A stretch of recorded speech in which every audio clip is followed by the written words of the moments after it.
Welcome! In this quick lesson we'll explore how Flutter apps become interactive using buttons, icons, and gesture detector. You'll also learn how state and set state help the UI update whenever the user interacts with your app. We'll see practical examples you can copy into your projects. Let's dive in.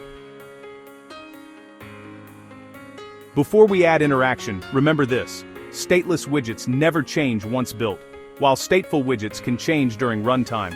When something changes, like color, input, or animations, we call set state, and Flutter rebuilds the UI automatically. That's the core loop. Keep that in mind as we add interaction.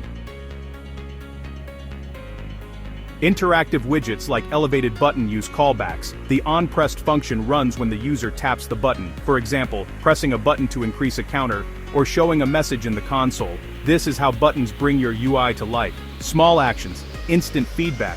You can also disable buttons by setting onPressed to null.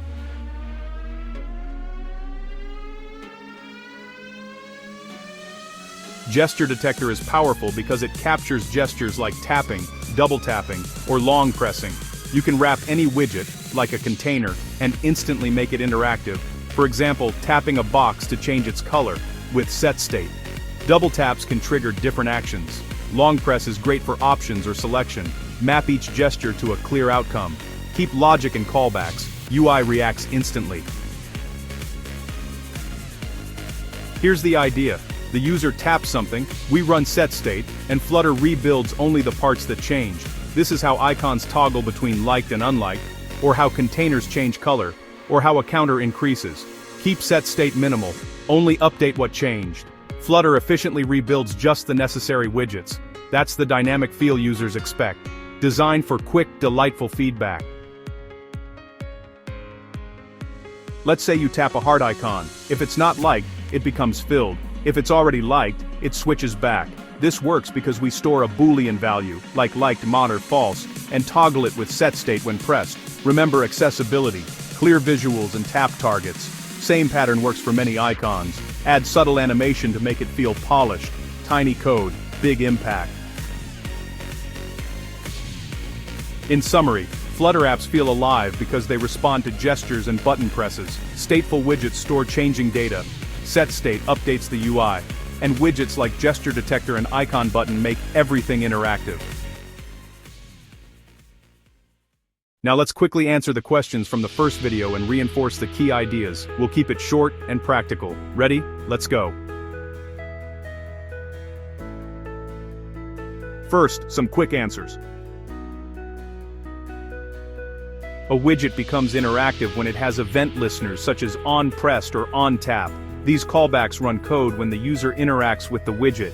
That's the trigger for interaction. Set state tells Flutter that something in the widget has changed, and Flutter rebuilds the UI to show the new data. Only the affected parts are rebuilt. Keep changes minimal inside set state.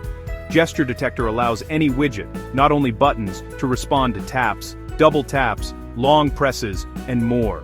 It gives you full control over touch interactions. Wrap any widget, wire a callback, and you're done. Those are the essentials. Time for a quick test. Pause if you need extra time. Let's try a quick test.